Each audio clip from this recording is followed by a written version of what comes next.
the community. And my co-host is here, Dr. Tamira Lucas. We are standing in for Omar Muhammad, who apparently has standing in. So I'm excited to be here once again this Wednesday. Y'all must like our voices. Thank you so much for having us back. How you doing, Dr. Lucas? I am well. I am calling in from a conference in Orlando, but I'm excited to be here with you tonight, Jess. Awesome. So, I don't know if you were here last week, but I'm going to get right into it. So, if this is your first time listening in, this is the Improve and Progress segment. So, in this segment, we talk about ways to improve in business and in life. And so, I am here to give you some tips on how you can do better at whatever your goals are. So, we do have a topic today. We're going to build off of last week. So, if you were here last week, we left off on a note with a little homework. So, part of that was, what is something you've always wanted to do or try, but you just never did it? And then the other part of that homework was, well, what are the reasons why you didn't do all the things you've always wanted to? Because the topic was, you grown, you could do what you want. I hope they did their homework. So I hope you did your homework. And if you did do your homework, I would love for you to call us and tell us all about it. And maybe you learned something about yourself. So if you want to join in the conversation this evening, the number here is 410-319-8888. So following last week's discussion, we wanted you to reconnect with some hobbies or moments of joy or things you're passionate about. We gave a bit of our backgrounds. We talked about things we've done in business, things we've done professionally, things we've gotten into as hobbies because we've been able to grow in certain ways and just pursue our passions and find success in those as well.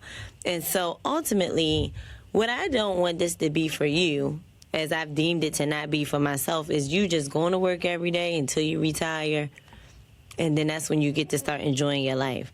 So we want to take actionable steps towards improving and progressing. Is that okay with you? It's okay with me, Jason.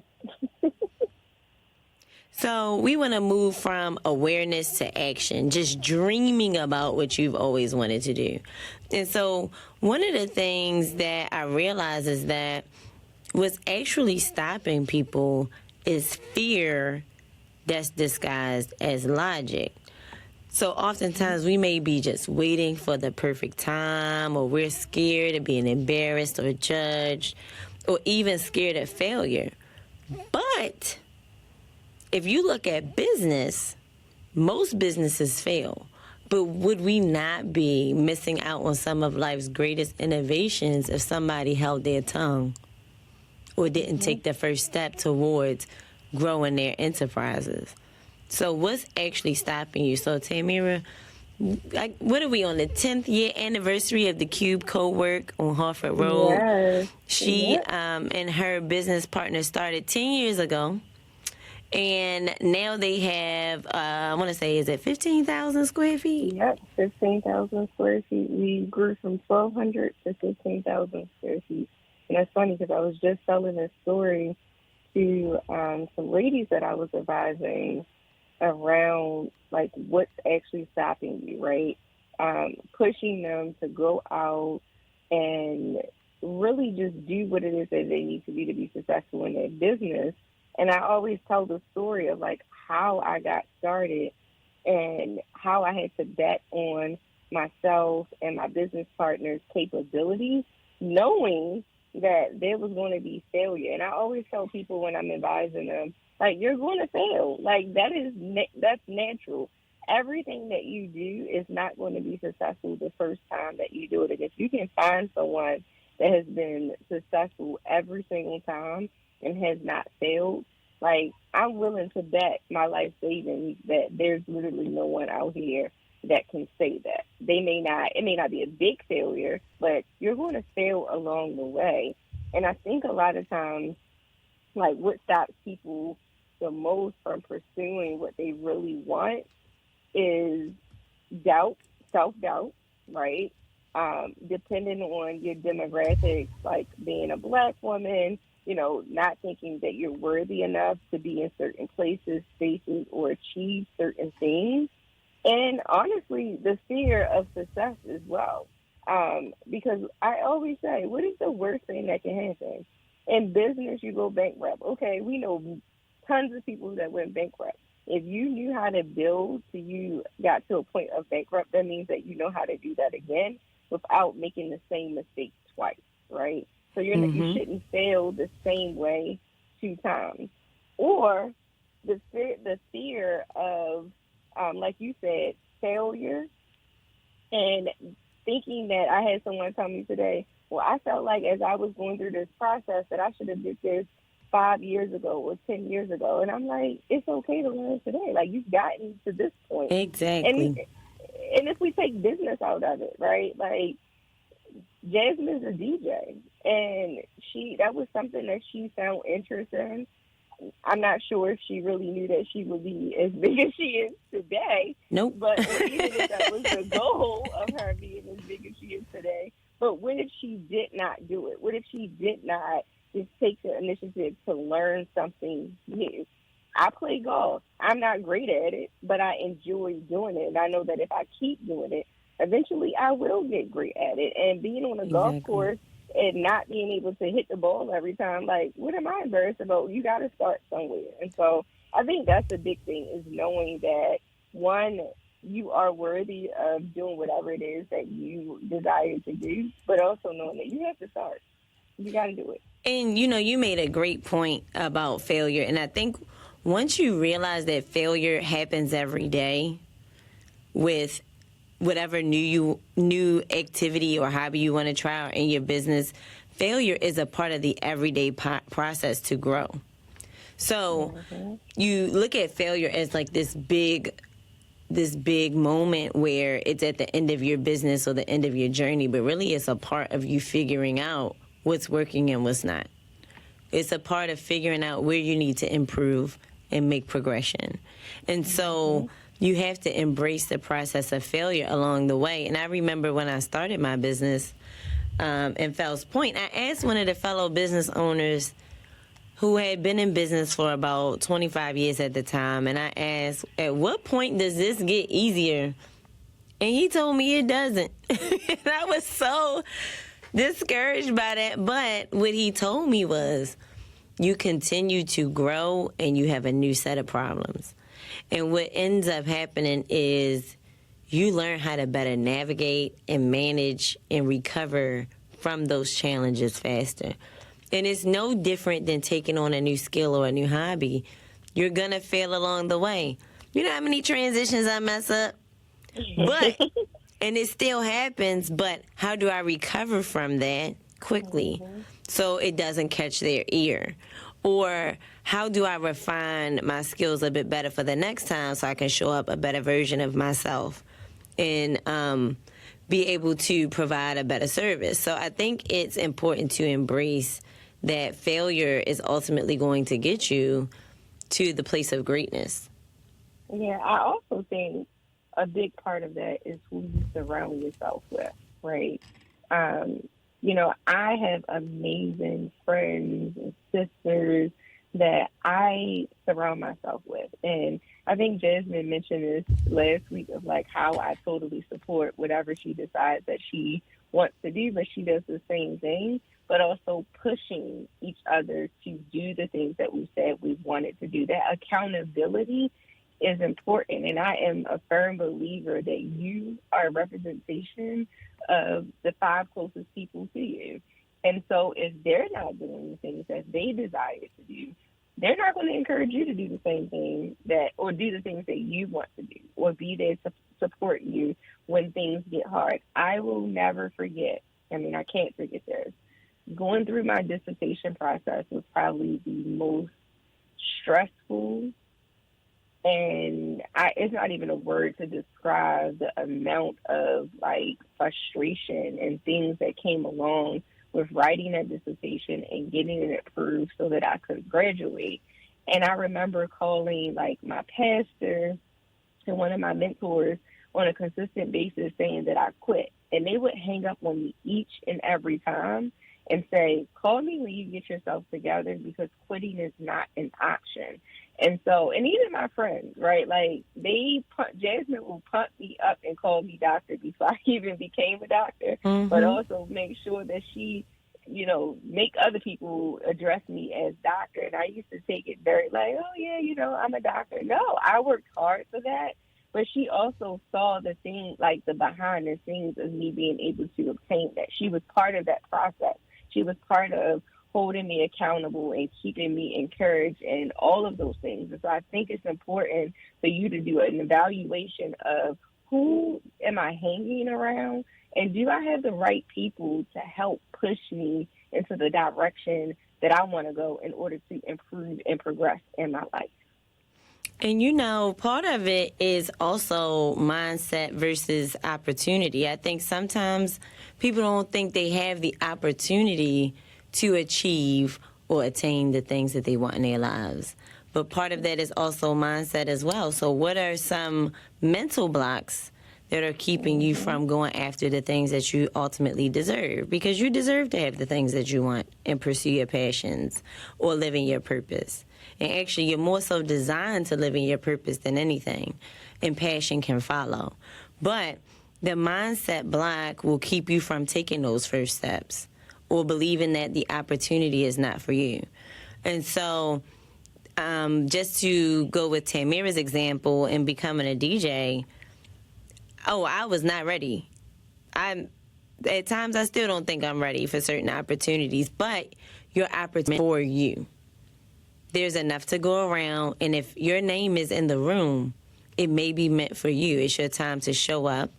It's your time to put on your best self, put your best foot forward, practice, prepare, and take advantage of that opportunity and get out your own way. So mindset is definitely a huge factor in you pursuing the things that are going to make you happy and you ultimately improving in your life.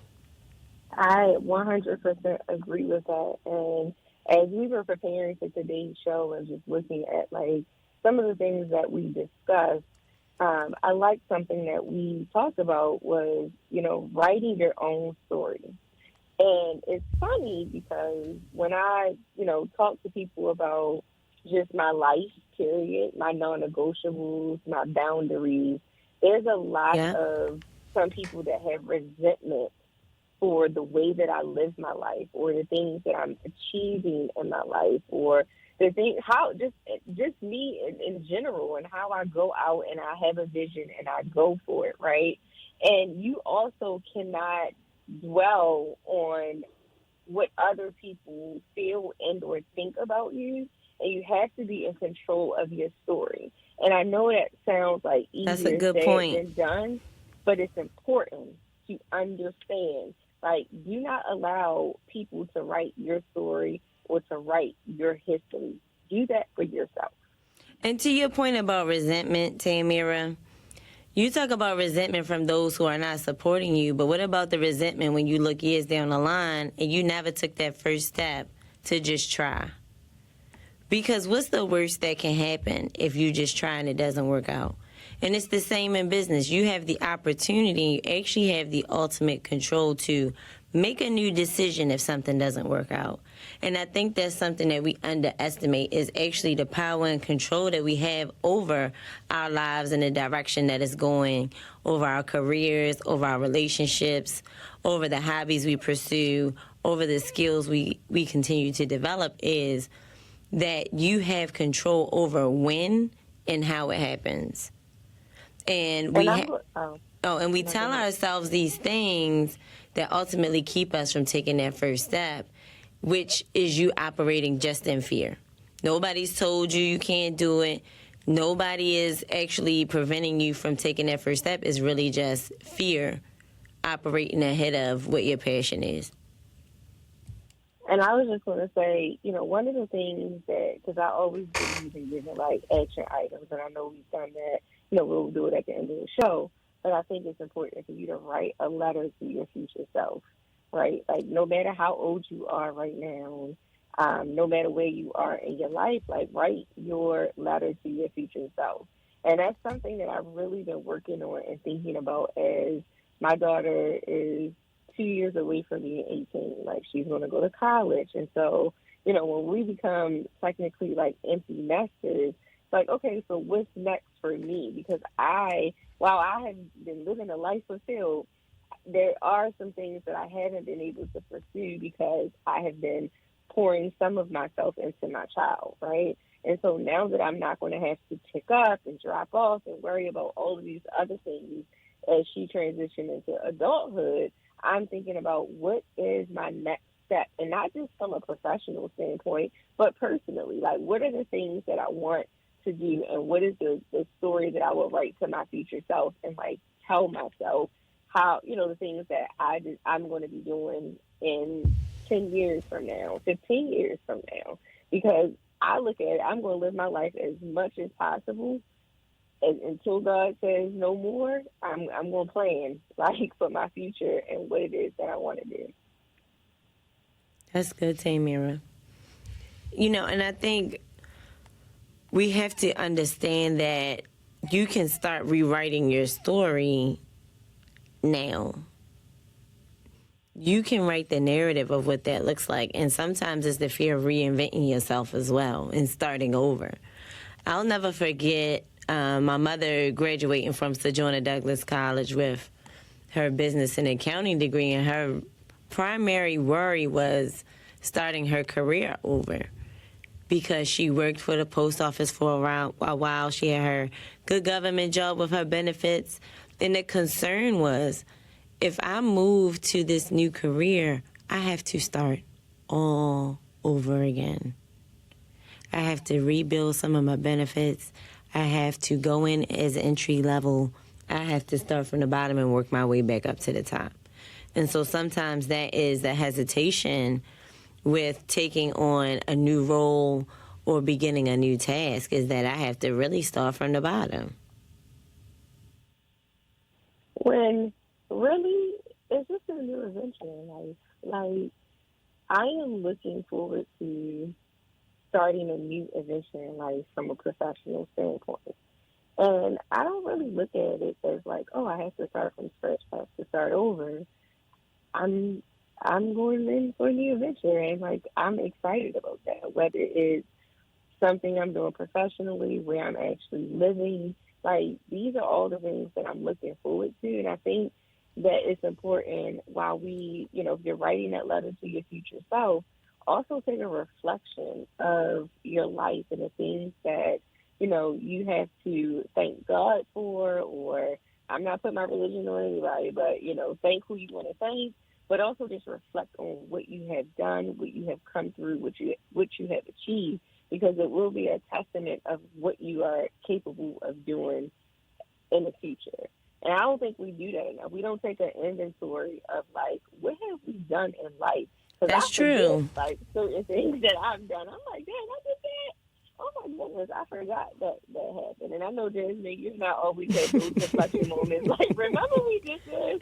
Or remember, and I forget. Like, yeah. Let me tell y'all how it was an opportunity for us to work together, and I had to read Tamira's resume, and I realized that half the stuff on her resume was supposed to be on mine too, and it wasn't on there.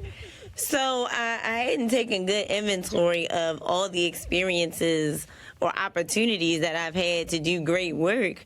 I kind of just overlooked it. I didn't consider it, or I didn't realize the impact that it had. And so sometimes you have to look at, as she said, what have you already done great or been able to achieve, and actually be grateful for those moments. But that also lends to your preparedness in taking on this next thing. Like, look at all you've been able to do so far. What is telling you that you can't do the next great thing in your life? Mm-hmm. Nope, I agree with that. I agree. So before we go on break, Jasmine, we want them to call in. So we want to make sure that we hear from you. So call in on the other side of our break at 410-319-8888, because we actually want to hear from you all. We had a caller last week share a really good like win with us, so we want to hear from you all. Yeah, so what's actually stopping you from trying the things you wanted to try or start the new career that you wanted to start? And I think the other thing, too, is sometimes getting started is much smaller than you think. You think it has to be this huge, life-changing action or plan or moment, this huge ta-da, and it doesn't have to be that. Sometimes it's just starting that business page or taking one class or beginning to Google different information related to your interests and just writing it down. So if you did your homework last week, you did take a first step, which was listing out everything you always wanted to try or do and that you never did. And then you were able to write down the reasons why you didn't do it. And you may realize that those reasons are not as big as you thought, but more so just exaggerated fear or thinking that failures are just fatal in your process. Yep, I agree 100%. So right now, when I'm at this conference I'm at, this is a new role for me. I'm here with the whole community of study abroad programs, and I am like a deer in headlights, right? But it's an amazing community and an amazing experience, and nothing about this says I'm not supposed to be here. And, you know, there's not a whole lot of people that look like me. There's some communities here that look like me. But just knowing that this is a whole new world and a whole new adventure for me, like, I'm excited. And I'm always look back like, how did I even get here? And, you know, sometimes it's just taking that new step in an unfamiliar territory. So think about all the different spaces you go into intimidated because you're just unfamiliar with the space. Yep. And I was able to experience that in travel. It was my first time traveling solo, and I was a young, tender 27.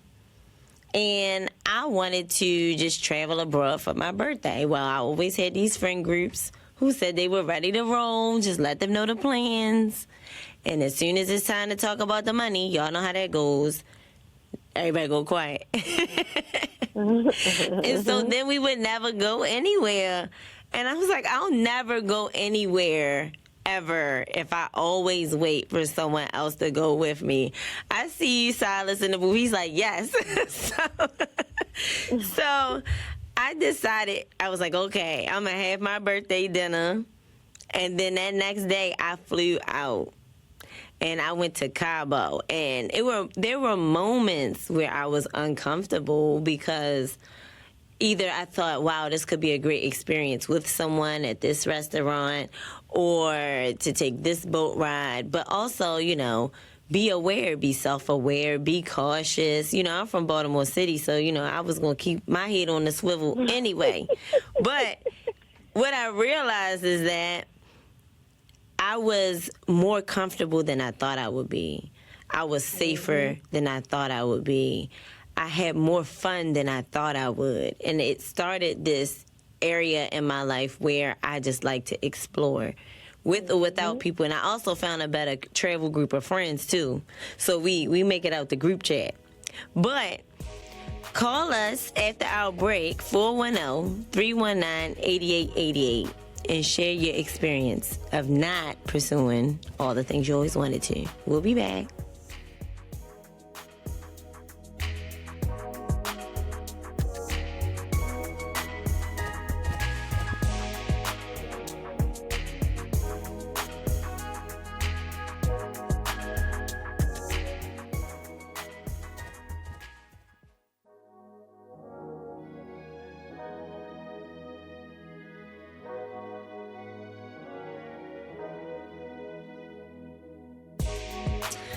Hi, everybody. You're back listening to Morgan's radio station, WEAA 88.9 FM, the voice of the community. It's me, Jasmine Sims, also known as DJ B. Morlati, and my co-host, Dr. Tamara Lucas. We are standing in for Mr. Omar Muhammad, the host of the Improve and Progress segment here, but he's on vacation. So you stuck with me and Tamira. So speaking of vacation, we just left off on the fact that I started to travel solo because our vacations never made it out of the friends group chat. But now what I've learned is there's way too many trips. We always make it out. So one of us is always gone, always traveling. Actually, Dr. Lucas is at a conference now in Orlando, Florida. I got her location. At first, I didn't know where she was, but but I checked. She's always on the move. So we were talking about how we progress towards completing or trying the things we've always wanted to try in business and in life in general. And so I'm going to say that one of the things that always stopped me also, and Tamira, you can speak to this because you know my life, perfectionism. I would literally not execute or start a project because it had to be absolutely perfect. I would overthink it. I had to be always prepared down to the last detail. Tamira will tell you, I know down to the paper clips how much something costs in my business. Like whatever it is, I overthink it, I overplan, I overprepare. But that is the thief of my joy, is that and me getting started. And I had to take a page out of Dr. Lucas' book because she's on go. If she has an idea, it's out. Like she's dropping it tomorrow. If she got the idea this week, it's out next week. And it's not that she's not prepared or doesn't plan. She just understands the process of execution and achieving greatness. And so I'm going to relate this to business a little bit, and then I want Tamira to jump on it because this her. So part of that, if you look at it in terms of business, right, is your minimum viable product, which is your MVP. And part of that is in the business process. If you have a business idea or a product, you want to take it to market as best you can and as fast as you can. One, you don't want anyone to infringe on your ideas. But two, you want valuable feedback on your product or your service or your process. And you have the opportunity to make valuable and important or progressive revisions to whatever that service or product or idea is. And what it does is it saves you time and money in the long run. So while I'm sitting over here writing pages and pages and pages about what I want to do and how it needs to flow and how perfect it needs to be, Tamira already outside making money. So, but I learned from her to get started and grow along the way and reinvest in it along the way. So Tamira, talk about where that comes from for you, because you're just naturally built that way, and it was something I had to learn. Well, before I even go there, one of the things that I learned from you is, to pay attention to the small details. But I just don't search for perfection, right? Like, I know that it doesn't exist, and I know that there's going to be mistakes along the way. And so, honestly, when I first read the Lean Startup, I didn't realize, let me say this, personally, I didn't realize that that's how I operated, right? And I think I operated out of that space because growing up, someone will always tell me like, oh, wait, I'm going to do this for you. I'm going to do this. And I'll be waiting, and it never gets done until I actually went out and did whatever it is I wanted, to happen. And so from a personal standpoint, I was just like, I'm going to do it, and whatever it is going to be type of thing. But in business, because before I started the Cube, all of my businesses for the most part was very relying on my knowledge as a consultant, right? Mm-hmm. And so I knew it just didn't take so much to execute that. There was some execution, but it didn't have to be perfect at that time.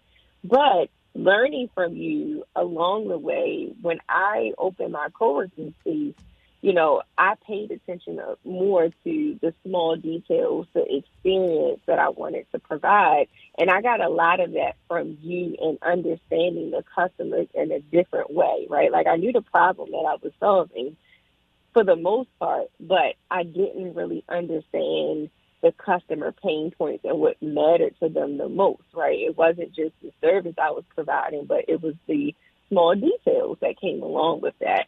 And so I operate out of that space, one, because, again, I don't think perfection exists, but also I'm like, if I sit and keep sitting and planning and planning and planning, right, am I ever going to put this out to the world, or am I ever going to do it?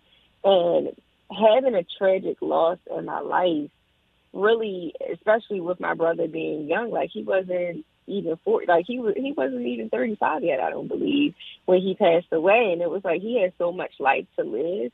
And I didn't want to be that person that said, well, I waited, I don't know if I'm going to be able to talk to myself in the next life. But if I do, I don't want to say I should have, could have, would have did this if I had more time. And so that's honestly why I operate like that. And I think it accelerated in 2012 when I lost my brother. I was just like, I'm going to do it. I'm going to do it. Because what most people don't know is that tragic loss caused me to be in a very depressed manner.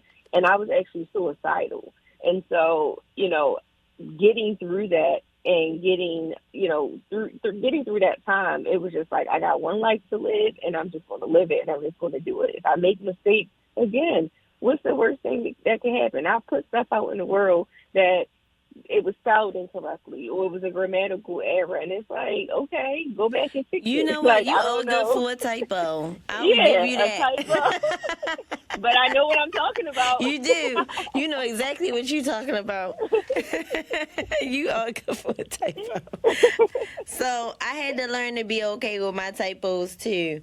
But to her point, that's exactly what rewired me to be a go-getter. So I always went after the things that I wanted, but for me to actually go forward and execute in the manner that I do now was exactly what Tamara said. And I always tell myself, you only get to do this once. So if I'm going to do this once, by the time it's over for me, I want to be able to say, job well done. You lived. You did that thing. I don't want to be laying there like, dang, I should have took those guitar lessons that I wanted to take, or take that Spanish class, or go to Fiji, or whatever it is.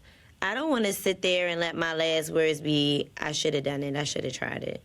Mm-hmm. And so with that in mind, and that in the back of my mind always, I don't know if you've seen this on Instagram, it's like F it, book it. Like even if it's a trip, if you got it, go. If it's an opportunity that's presented to you, take it. Because at the end of the day, some opportunities and some chances are once in a lifetime.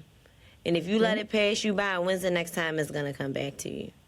You may not know. And as a mother, I think it's important for our students to really, our students, they must be talking about me, our children to really see us live a life fulfilled, right? So this summer, my daughter had applied to this summer program at Meharry Medical College. It didn't give her a lot of information, but it really fit exactly what she wanted to do. I told her, go ahead and apply. And so they accepted her, and they was just like, well, it's a 7-week program. We don't provide housing. It was really designed for students that live in Nashville. However, she's accepted if she's going to be here. Mm-hmm. And she called me, upset because she's like, well, I'm not going to be able to go. And I'm like, why? Why aren't you going to be able to go? I said, if this is something that you want to do, we're going to do it. And, of course, I'm going to make a way for her to be there for 7 weeks and to experience that. And so it just made me very proud to see that she saw me go out and, just do it, that she's doing it. She ran for a regional position in Jack and Jill. That is something I would have probably never did at her age.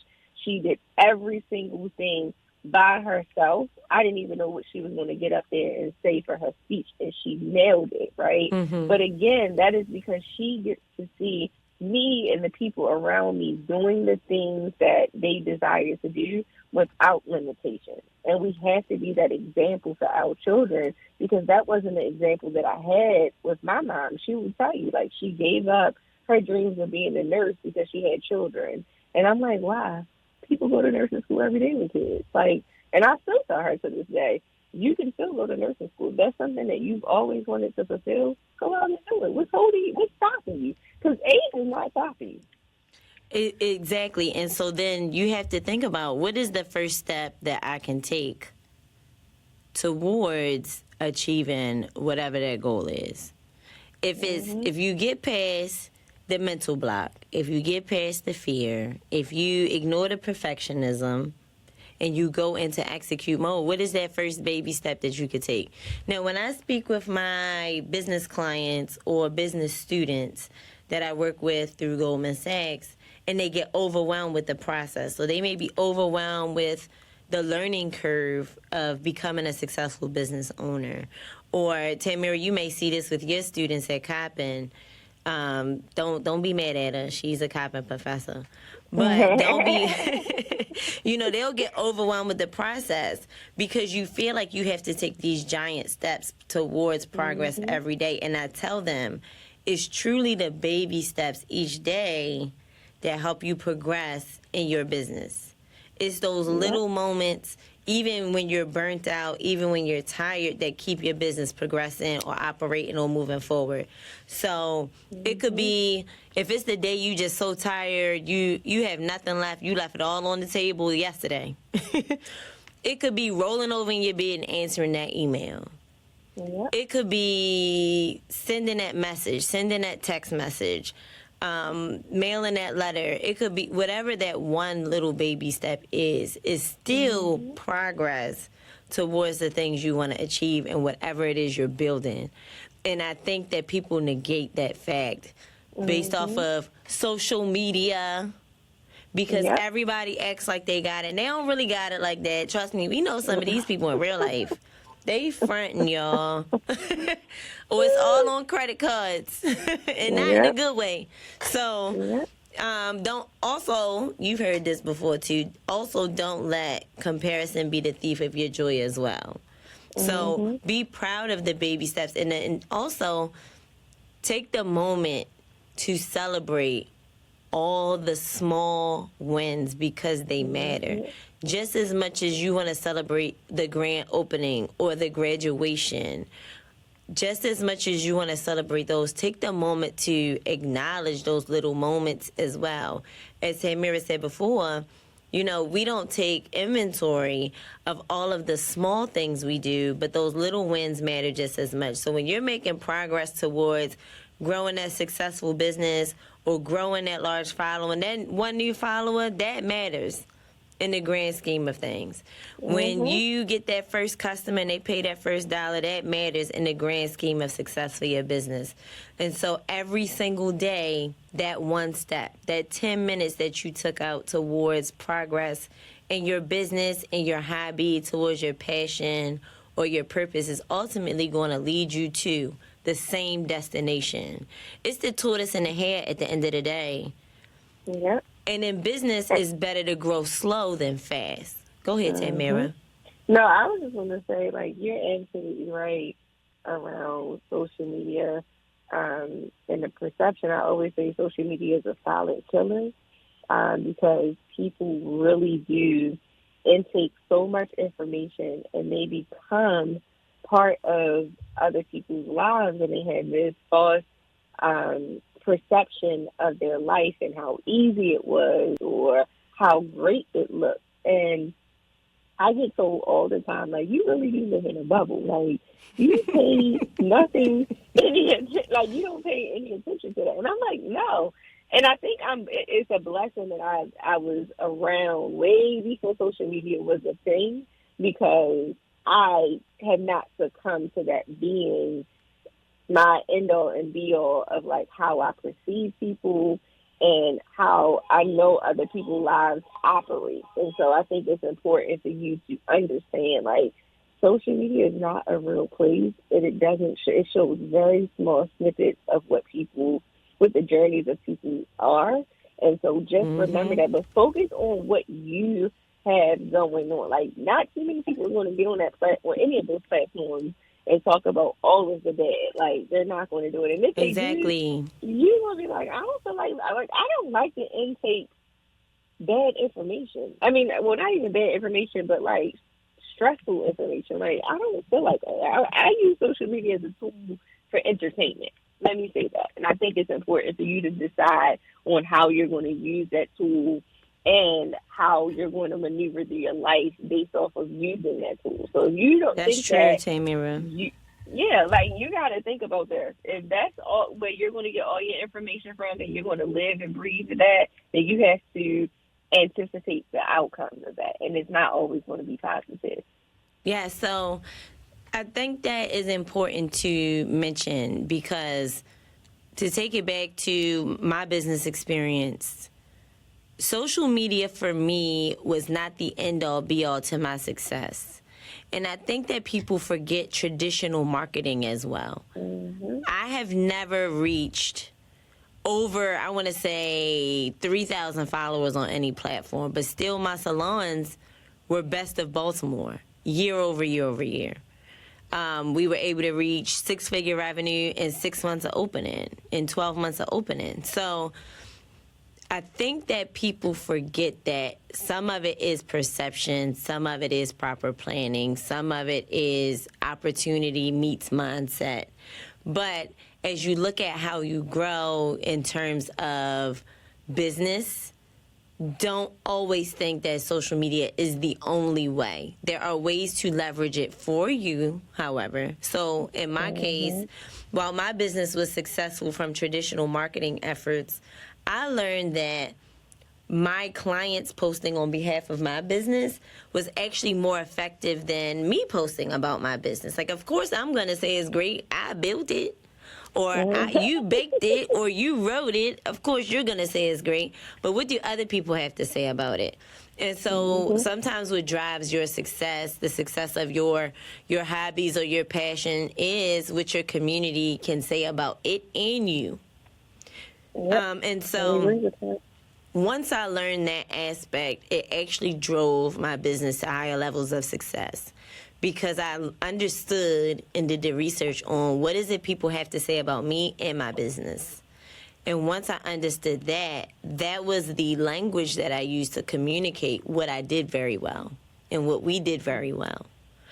And so from there, it became, what are the free press opportunities that I have to grow in this area of my life? What are the rooms I need to go to or the events I need to attend where those ears are listening? Or who do I need to be in contact with that is in the room?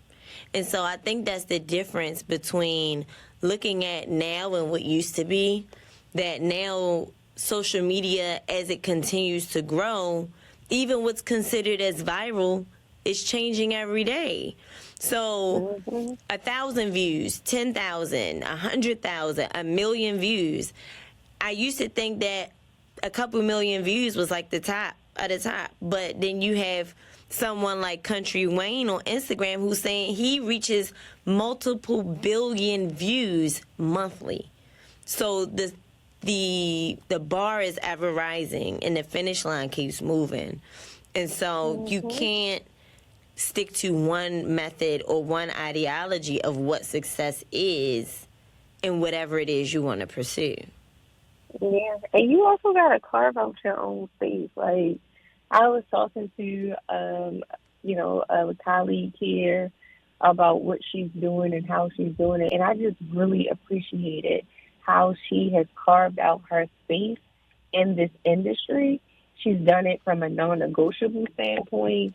She has done it the way that she sees is fit for her in a lifestyle. Like, she gets to decide where she wants to live in the world. Like, that is very commendable.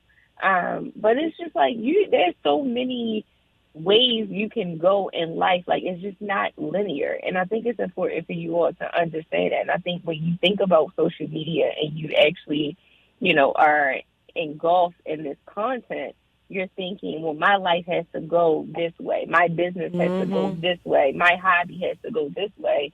When nothing in life is actually linear. Like, the way I parent and the way Jasmine parents are two total different ways, maybe, but our kids can end up with the same outcome, right? Which means it's not a linear process.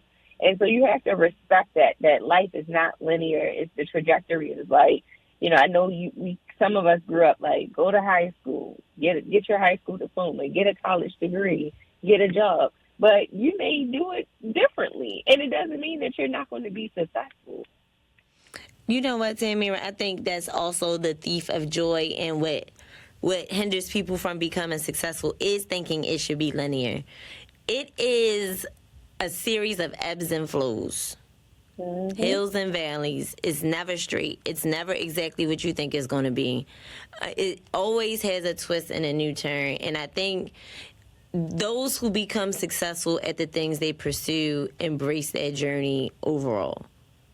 And have to have a certain level of determination and resilience. And I think also what shifts that is understanding that at the end of the day, we all got Beyonce's 24 hours. What you choose to do with yours is ultimately going to determine where you end up.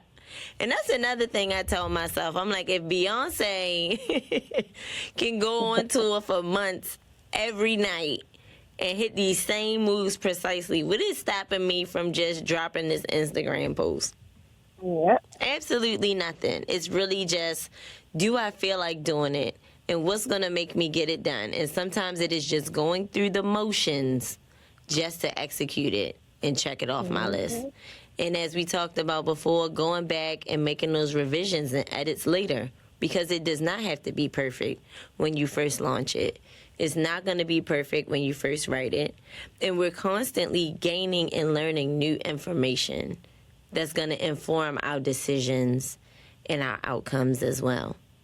And so when we understand that, you begin to gain a thirst for that. And whatever your passion is, how can I make this better? How can I become more engaged with it? How can I grow with it? And I think that shift happens once you're able to let go of that control factor and that mental block that says, I can't do this because of X, Y, or Z. And so that's why I wanted you all to write down, what is it I've always wanted to do or achieve, and why haven't I done it? Because every reason you wrote, if it ain't financial, which could still just be you in your own way at times, it could just be you just don't believe that you deserve it or that you're capable of it. Yep. 100% agree with you there. And so, as we look forward to next week and Omar comes back, what is going to be that first step? So you got 7 days. So we got Beyonce 24 hours, but you got 7 times 24 to take one step. What's going to be your first baby step to say, you know what? I said I always wanted to try this. I said I would always achieve this. I took my first step towards it. And think about how proud of yourself you're going to be. Yep, and I think then you have to think, what's the worst that could realistically happen if you try it?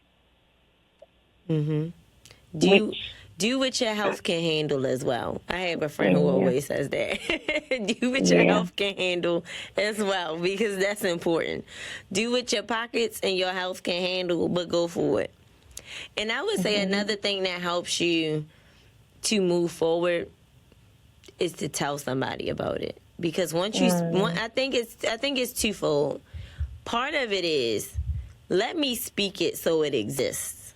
But words also, have power. Words definitely have power. And faith without works is what, y'all? Dead. And so, once you speak it, it exists. It's not just in your head anymore. It actually exists. I would also recommend you to write it down, because that's the start of you making a plan around it. But you have to tell someone, because you need someone to hold you accountable for what you say you're going to do. Tell somebody what your plan is or what you're taking your first step towards, Because what's going to happen is this person's going to come back around and say, hey, how did that go? Last Wednesday, you told Jasmine and Tamira that you were going to take the first step towards learning how to cook or learning how to write a script or learning how to photograph pictures. You said you would take that first step. Now you have someone that knows what your plan is and can repeat it back to you. And just make sure it's somebody that's not going to kill your dreams. That's true, too.